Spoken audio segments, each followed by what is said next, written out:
қишлоқи тиллоӣ достоне пур аз насиҳатҳои таъсирнок барои бачагон.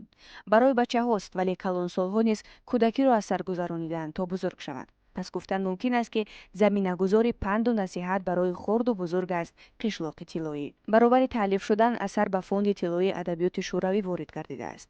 аз рӯи он худи муаллиф борҳо дар саҳнаи театр барои тамошобини наврас намоиш гузошта ва қабули хубро мушоҳида намудааст. ба таб расида соли 1942 буда калонтарин асари нависандааш ба шумор меравад. исми нависандаи қишлоқи тиллоӣ ба ҳама дӯстдорони адабиёт ошност: Мирсаид Миршакар.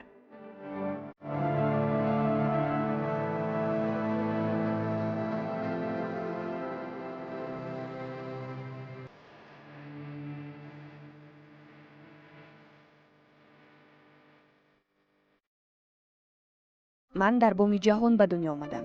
ин сухани муаллиф аст ки на аз тахайюлот баргирифта шудаву на боми ҷаҳони афсонавиро дар назар дорад, балки воқеан боми ҷаҳон аст ки он ҷо дар баландии 3000 метр нисбат ба сатҳи баҳр мардум умр ба сар мебаранд. бо ин гуфта дар назар қуллаҳои баланди Помирро дошт.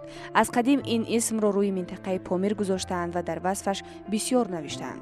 ман ҳам хостам зодгоҳи худ боми ҷаҳонро васф кунам, мегӯяд Мирсаид Миршакар. ҳамин сухан буд ки дар ҳар навиштааш тарзи зиндагии мардуми Помирро инъикос кардааст.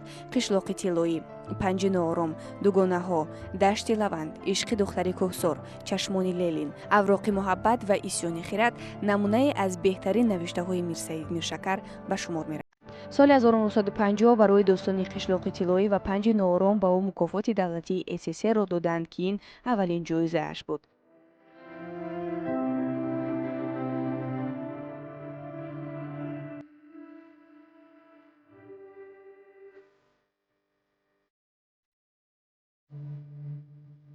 сар мезанем ба саҳифаи зиндагӣ ва аз шурӯи кори эҷодии ин адиби хушқалам мегӯем. санаи таваллуд 5 майи соли 1912 буда дар ноҳияи Рошқалаи вилояти Мухтори Кӯҳистони Бадахшон таваллуд шудааст. кори эҷодиро аз газетаҳо ба ҳайси муҳаррир шурӯъ кард. аввалин фаъолияташ дар рӯзномае бо номи Зарбдори Сохтумони Вахш ба қайд гирифта шудааст. 3 маротиба ҳамчун котиб дар Иттифоқи нависандагон интихоб шуда ва солҳои зиёд ҳамчун раиси Кумитаи мукофоти давлатии Тоҷикистон ба номи Абабдуллоҳ Рӯдакӣ кор кардааст. достони қишлоқи тиллоӣ аввалин навиштаи ҳаҷман бузурги адиб маҳсуб меёбад, вале аввалин навиштааш достони мо аз Помир омадем аст ки онро соли 1939 ба итмом расонидааст.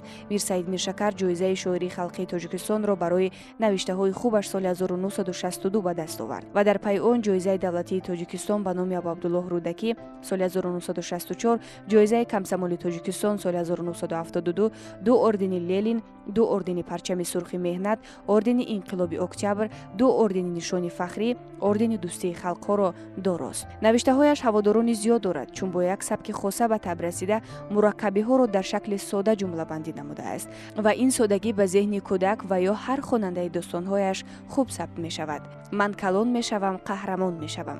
масалан ҳамин мисраҳо. гумонам ҳар як фарди махсусан тоҷик чӣ дар айёми хурдӣ ва ё ҳангоми суҳбат маротибае ба забон овардааст ин ҷумлаҳоро. диққат кунед ки чӣ ҷумлаи соддаест, вале бо ин соддагии худ як ҳисси қавӣ будан, ишқ нисбат ба наздикону ватанро дар вуҷуди талаффузкунандааш пайдо месозад. ҳоло навиштаҳои ин адибро дар тамоми китобхонаҳои кишвар дидан мумкин аст ки хонандаи худро ҳеҷ гоҳ гум накардааст. барои поси хотир як китобхонаи бачагона ва як кӯчаи шаҳри Душанберо ба номи Мирсаид Миршакар гузоштаанд. Мирсаид Миршакар соли 1993 дар шаҳри Душанбе аз олам гузаштааст.